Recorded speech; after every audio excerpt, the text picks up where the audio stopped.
I'm going to read this to you because I feel it's very important. This is what Oliver Cromwell wrote when, he was getting rid of the British Parliament. And, quite frankly, I think it applies to us today.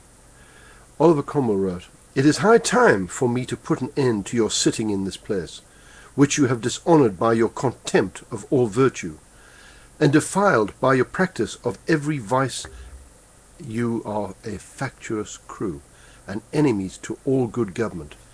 Ye are a pack of mercenary wretches, and would, like Esau, sell your country for a mess of pottage, and like Judas betray your God for a few pieces of silver. Is there a single virtue now remaining among you? Is there one vice you do not possess? You have no more religion than my horse. Gold is your God. Which of you have not bartered your conscience for bribes? Ye are grown intolerably odious to the whole nation. You are deputed here by the people to get grievances redressed, are yourselves gone. So, take away that shining bauble there, and lock up the doors in the name of God. Go." And quite frankly, I feel exactly the same way. The British Parliament has sat there for years, and these MPs have accepted our money, whilst they have winked through over 200,000 laws, which are unreadable but applicable. And some of these laws are police laws, doing away with our rights, our national boundaries, and everything else.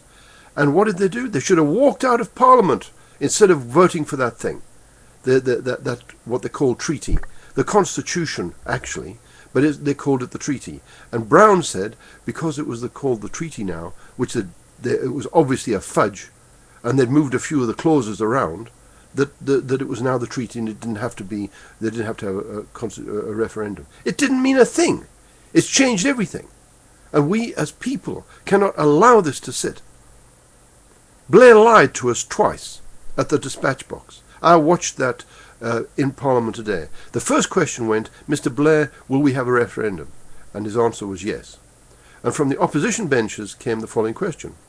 "Mr. Blair, I just want to get this straight in my mind.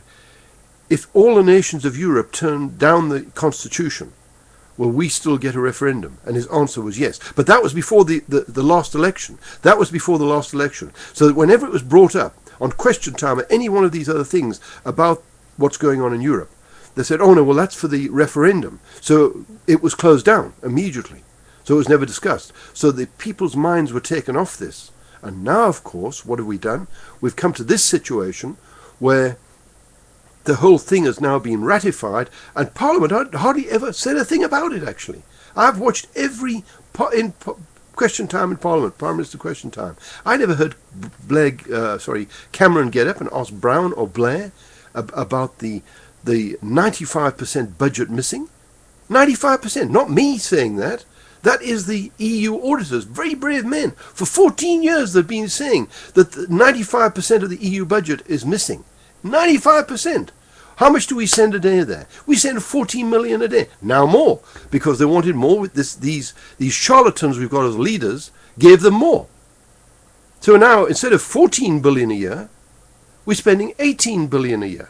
We're sending to this lot. 95% is missing. Surely somebody should have had the guts to get up and say, for goodness sake, before we give you another cent, sort out the 95% that's missing. And if you don't believe me, there was 4 MEPs on BBC television, and they got up and said that they got the right to do, they got 885 signatures, put them to the Commission to do an investigation on Palestinian, what was going on with the money from the EU to Palestine. The Commission, instead of following their own rules, immediately put pressure on all the governments of those MEPs to get them to withdraw the signatures. As it was, roughly a third withdrew. That was 60 withdrew, left 125. So they still had to go ahead with the investigation. When those MEPs got there to do the investigation, there was no audit trail. There was no receipts. There was no evidence that the money had been, what had happened to all that money, which was money to many millions. Now, that's just one investigation that I've seen evidence of, and there's a lot more. We can't continue like this. If 80% of the people, well, it's up to 80%, it might be 75% of the people want no part of Europe, and these MEPs know that, and they've used every twisting, lying, deceiving thing to actually stop us from having a referendum, then this thing cannot stand. It is a lie. They've deceived us. They've gone behind our backs. And the way that Prime Minister signed that treaty thing, he sort of slithered in like a snake and literally signed up over his head here not to be seen. That's how I feel about it, and I think a lot of people feel about it. They've passed a police law where, they can come into this country and cart you off anywhere. They are absolute liars and charlatans. This was supposed to be a trading group, and their people have been muzzled ever since. And, it's not only this crowd here, it is the Conservatives. My attitude is, that we should get rid of that lot. Like Cromwell, we've got to look at our nation and sort of say, we want our nation back. We don't want this nonsense anymore.